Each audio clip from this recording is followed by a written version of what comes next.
GST kan ti mai hi goods and services tax ti na ani a July ni khat sam hi so pasale atani India ram uma man tran ani chuanin sum do na bungrua le tha thiam na service in le in chora te siala na ta na ni aron ti ta a bungrua chawa ni lawa mi thiam na mi tha kan chor khan GST noya chia kan pek tel kha alo ngai ta ani tax rate hi 5%, 12%, 18%และ 28% te omani GST noya hianin siala na chi bungrua jong jong deuh tho GST hian a huama a huam lo te chu zulam chi le petroleum lam chi te an ni ti ta a zulam chi alcohol tuna han GST kan man nu ko khan tuna mi te en rot sarkar pa jong kha chuan zu a sia kan la char chara chu vet dan noya la kan GST da na hianin ei hi parliament da sia mania constitution a ko lang veka i du tu a zulam phang chi GST ro se ti thai ni lo ba parliament in zulam phang le petroleum petrol diesel tiang chi chu vet noya GST noya lut ve su se ati wangin alut ti lovani ti kha lo se ta ila e chuan tuna chuan GST lova sum do na sia mizoram ina kan la chu petroleum a sia de le an ni chu petrol le diesel le khatiang enge aviation turbine fuel thona tu yang chi a te hian mo khatiang te kha kan sia lam na dan noya chun chu vet noya kan la ni te an GST le lovin chuanin GST hianin a indora te omna huna zirin chia la dan le chu chia chang tu chu adang lam le thret thret ani an soi fi anga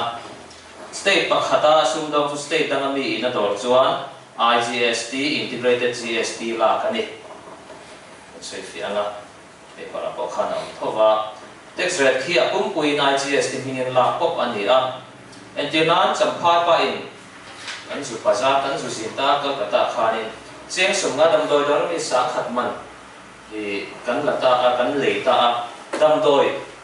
ami medicine kan ti hi a tax rate chu ata puin 5% ani a chu IGST khan don ta ni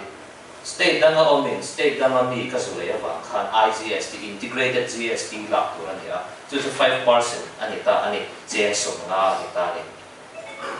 he chiang sunga hi central sarkar le a le tu omna state Mizoram te nanin sem le do nani central in chana nei nga alei tu in chan ane do na a thal tu ero chuan in West Bengal ero chuan in chana nei mi don lo bani te in do na hian a thal tu ni khachu a lok wak lo ani chu state dang a thal tu ni chu state khachu no mi ve ve anin do chuan IGST la lovin CGST central GST le SGST state GST la tu ani thung ani Kolkata dam doi zuak ne na trang chu do ra vek chuan in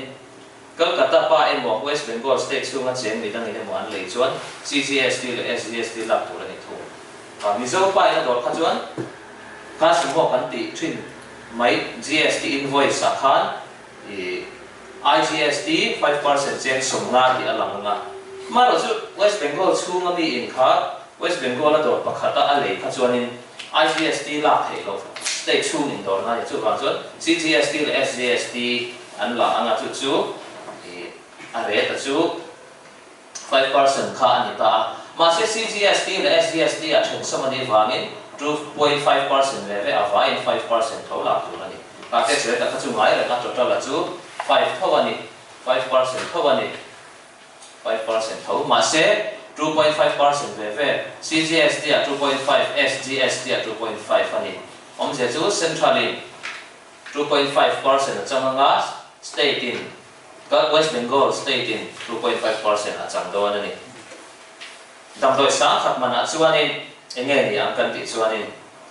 CGST cheng som ni panga ni ang sa khata 2.5% chu cheng som ni panga SGST cheng som ni panga CGST hi ahmi ngong hian central sarkar chan tu ani ta ni chuan SGST cheng som ni panga hi West Bengal sarkar chan tu ani ve thung ani state ta tu khani ve thung ani so na kan nei chuan resort tak mai mo ban phare ni ma ban phang lo kon ni sela ni asan chu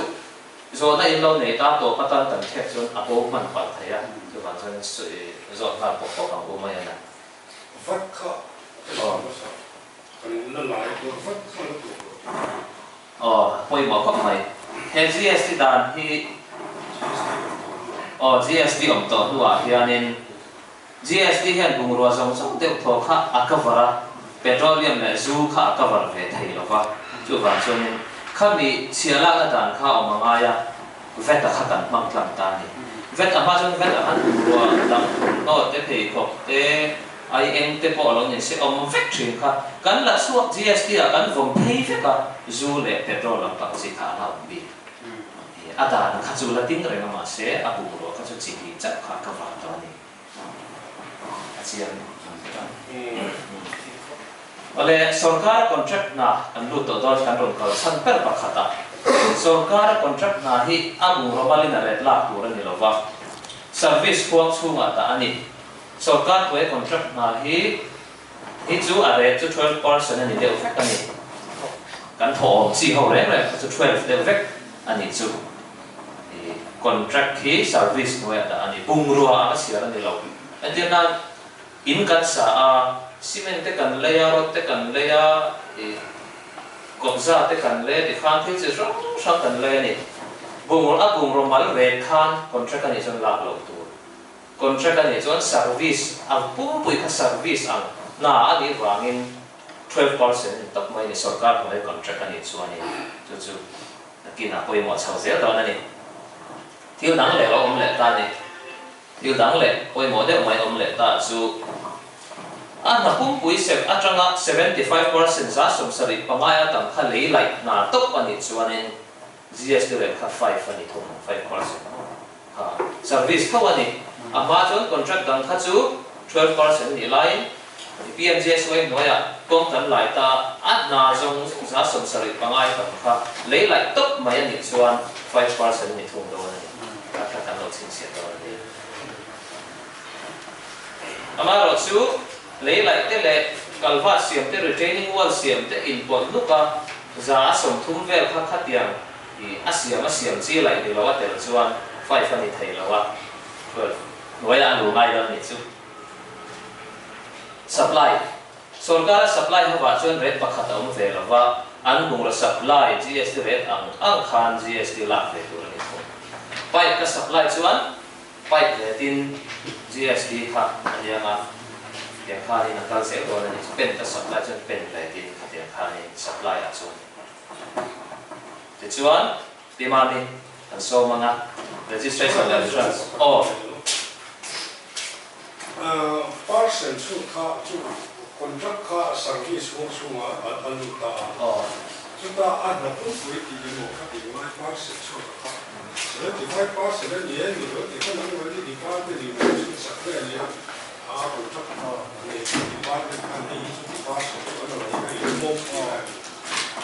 azo na kha poi bo khok maya kan so non me kha 75% lấy lại lắm bằng gì 75% nó tìm được tìm lâu khác tu xiêm phèo tu decision xiêm tu nghe rồi titan thì department nghe thì tu nghe tia department cho cần xiêm thấy nghe lâu cho technical mi cần nhiều lâu à department à hay hi 75% à tu cái gì thì certificate deal rồi cần bị chìm anh rồi xiêm chuan 5% anh in tax khác cần lâu về đi ra cái khả năng Sorry. Contract na department. Contract kan muna department. PWD ni daw siya maya nga ito na so na agriculture ko on thaya na horticulture on thaya minor irrigation on thaya na kati ang hawa khan na department siya. Na ito department ka 75% at work at lingam ikaron so yuro kan siya.